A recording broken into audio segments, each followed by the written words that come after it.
Imagine driving down a deserted highway, passing through a wall of unnatural, suffocating fog, and stepping into a town that legally shouldn't exist. A town where the locals don't blink, the calendar stopped moving 300 years ago, and every single outsider who checks into the local inn becomes the main event in a blood sacrifice. This is the living nightmare of Nan, a brilliant college student who wanted to ace her history paper on colonial witchcraft. She thought she was doing harmless research. She ignored the warning signs, the ancient curses, and the creepy behavior of her own professor. But she is about to find out that some urban legends are completely real, and once you check into the Raven's Inn, you are never allowed to check out. Stick around, because the terrifying truth behind this town will completely change the way you look at the people around you. Our story begins in the dark, brutal winter of 1692, in the isolated village of Whitewood, Massachusetts. A massive, angry mob of Puritans drags a screaming woman named Elizabeth Selwyn through the thick mud. They accuse her of practicing black magic and compacting with the devil. They tie her tightly to a towering wooden stake, piling kindling at her feet. The village elders call out for her execution, their faces twisted with religious hatred. As they set the wood ablaze, the flames quickly engulf her body. But Elizabeth doesn't scream in agony. Instead, she lets out a chilling, demonic cackle that echoes through the night. With her final breaths, she looks directly at the mob and chants a horrific curse unto Lucifer, vowing to sacrifice innocent souls for all eternity in exchange for immortal life. She begs the devil to curse the village forever, promising to return and destroy the descendants of anyone who stood by and watched her burn. As the fire consumes her, one of her secret disciples watches from the shadows, quietly praying for the dark pact to be sealed. O Lucifer, listen to thy servant. Grant her this pact for all eternity, and I with her. And if we fail thee but once, you may do with our souls what you will. Suddenly, the screen flashes forward 300 years to a bright, modern college classroom. A deep, booming voice breaks the silence, chanting the exact words of the angry mob, "Burn, witch, burn." This is Professor Alan Driscoll, an intense, riveting history teacher who is lecturing his students on the dark lore of New England witchcraft. The students listen with fascination, but none more so than Nan Barlow. Nan is a determined, ambitious student who wants to write her ultimate master's thesis on the colonial occult. After class, she approaches Professor Driscoll, asking for guidance on where she can find authentic historical evidence. The professor smiles a cold, knowing smile. He tells her that human sacrifice isn't just a myth of the past, and that the dark spirit of Elizabeth Selwyn is rumored to still walk the foggy streets of an obscure, hidden town called Whitewood. He strongly suggests that Nan spend her upcoming college break at a small, isolated hotel there called the Raven's Inn, claiming the owner is an old acquaintance of his. Nan is thrilled by the lead, but when she shares her travel plans with her boyfriend, Bill, and her science professor brother, Dick, they are openly contemptuous. They mock her interest in witchcraft and tell her that driving out to a creepy, forgotten backwater town alone is a terrible idea. Bill begs her to stay, sensing an underlying danger he can't quite explain. But Nan is stubborn and strong-willed. She dismisses their condescending warnings, packing her bags and driving out into the dark night, completely obsessed with uncovering a historic secret that no academic has ever documented before. As Nan approaches the coordinates of Whitewood, the modern world completely vanishes. A thick, unnatural, heavy blanket of white fog rolls across the highway, reducing her visibility to almost zero. The roads become narrow and unpaved, surrounded by twisted, dead trees. Suddenly, a strange hitchhiker in a dark coat appears out of the mist, standing perfectly still in the middle of the road. Nan slams on her brakes, and the man calmly gets into the passenger seat. Sign say Wamport Road. Wamport Road, yes. Oh, good. I was afraid I missed it. Is it Whitewood you seek? Yes. I do. Would I be imposing if... No, of course not. Get in. Thank you.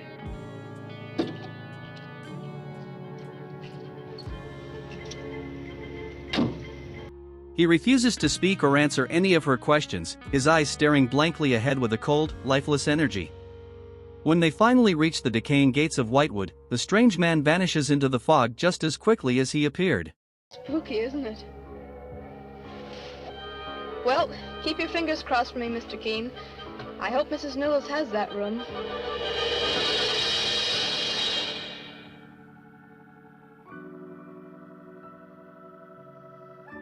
The town itself is a terrifying, claustrophobic relic of the 17th century. The buildings are warped and rotted, the streets are completely empty, and an eerie, deathly silence hangs in the air. Nan pulls up to the Raven's Inn, a dark, imposing structure that looks completely frozen in time. When she steps inside, she is greeted by the hotel's proprietor, Mrs. Newless. The woman is elegant but incredibly unsettling, moving with a strange, hypnotic grace. What Nan doesn't realize is that Mrs. Newless looks exactly like Elizabeth Selwyn, the witch who was burned at the stake 3 centuries ago. The witch's ancient pact worked, granting her eternal youth and life through the centuries. Nan checks into her room, completely ignoring the heavy, claustrophobic dread radiating from the walls. If you are shivering from this eerie atmosphere and want to see how this historical trap closes in on Nan, make sure to hit that subscribe button right now so you never miss our daily deep dive recaps. The next morning, Nan decides to explore the quiet town. She notices that the local residents are pale, gaunt, and completely silent, watching her every move from the shadows of the foggy streets like soulless zombies. The only normal business in town is a small, dusty antique store run by a young woman named Patricia Russell. Patricia recently moved back to the area to care for her blind grandfather, who happens to be the local pastor. Patricia is warm and welcoming, offering Nan a rare, ancient book on regional devil worship to help with her research. As Nan reads the brittle pages back in her hotel room, she uncovers a terrifying detail. The current date is Candlemas Eve, an infamous night on the necromancy calendar where a satanic coven must perform a pure human blood sacrifice to renew their immortality. As night falls, the true horror of the Raven's Inn begins to unlock. Nan hears a faint, chanting sound echoing through her floorboards. Driven by curiosity, she searches her room and discovers a hidden trapdoor concealed beneath the heavy rug. The trapdoor opens up to a steep, stone staircase leading deep into a subterranean primitive cavern. Nan creeps down the stairs, her heart hammering against her ribs. The cavern is illuminated by flickering candlelight, filled with dozens of figures dressed in dark, monkish robes, chanting in a low, demonic rhythm. Suddenly, an upbeat, bizarre jazz track begins to play from the shadows, and the faceless coven members begin to dance cheek to cheek in a slow, grotesque ritual. Before Nan can run back up the stairs, heavy hands grab her from behind. She is manhandled by the faceless specters and dragged directly onto the stone altar. Mrs. Newless steps forward, raising a jagged, silver ceremonial dagger into the air. Nan lets out a final, blood-curdling scream as the blade plunges down, sacrificing her life to the devil before the screen cuts to black. 2 weeks pass, and back at the university, Bill and Dick are sick with worry. Nan has completely vanished, and her phone has been disconnected. Dick attempts to look up the Raven's Inn, only to discover a terrifying fact: the hotel does not exist in any modern directory, and the town of Whitewood isn't even listed on official government maps. Realizing Nan is in extreme danger, Dick and Bill hop into their car and race out to find her. But the coven is already expecting them. As they drive through the thick, blinding fog, a mysterious figure causes Bill to swerve, crashing his car into a ditch and severely injuring him.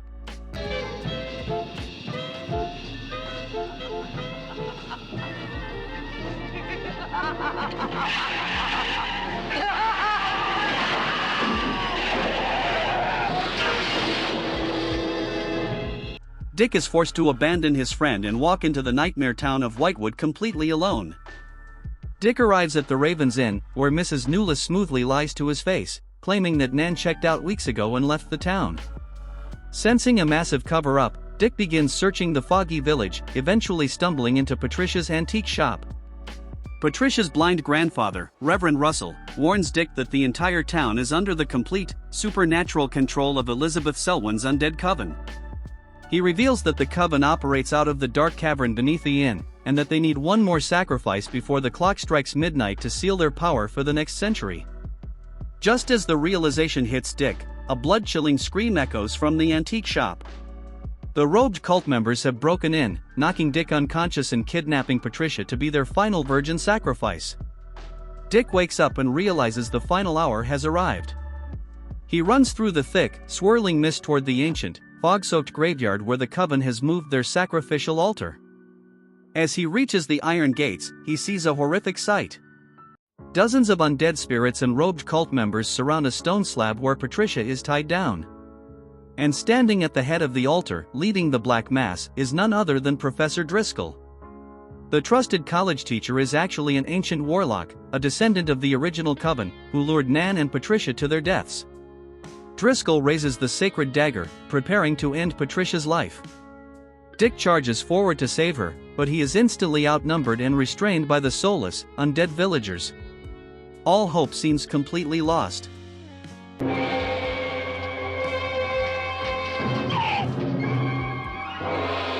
But just as the dagger begins its descent, a roaring engine cuts through the demonic chanting. Bill, covered in blood and severely wounded from the car crash, stumbles into the graveyard. Knowing the ancient laws of demonic folklore, Bill uses the absolute last ounce of his fading strength to yank a massive, heavy wooden cross straight out of the graveyard soil. He holds the giant cross high into the air, casting a massive, towering shadow over the entire coven. The moment the shadow of the Holy Cross touches the undead witches and warlocks, a supernatural reaction occurs. The cult members begin to violently scream as their flesh combusts, turning into roaring, bright red flames. Professor Driscoll and Mrs. Newless shriek in pure agony, burning alive under the weight of the holy shadow, their ancient flesh turning to ash in a matter of seconds. The curse of Whitewood is finally broken. The fog begins to dissipate, and the morning sun breaks through the sky for the first time in 300 years. Dick and Bill rescue the terrified Patricia from the altar, looking over the scorched remains of the coven. They realize that while Nan's life could not be saved, her ultimate sacrifice unmasked a centuries-old evil that can never terrorize the living world again. When you seek out the darkest secrets of the world, be prepared for what happens when those secrets decide to look back at you. What did you think of this black magic classic? Did Professor Driscoll's betrayal catch you off guard? Let us know your thoughts in the comments below, smash that like button if you love vintage horror atmosphere, and don't forget to subscribe for more elite movie breakdowns. See you in the next nightmare.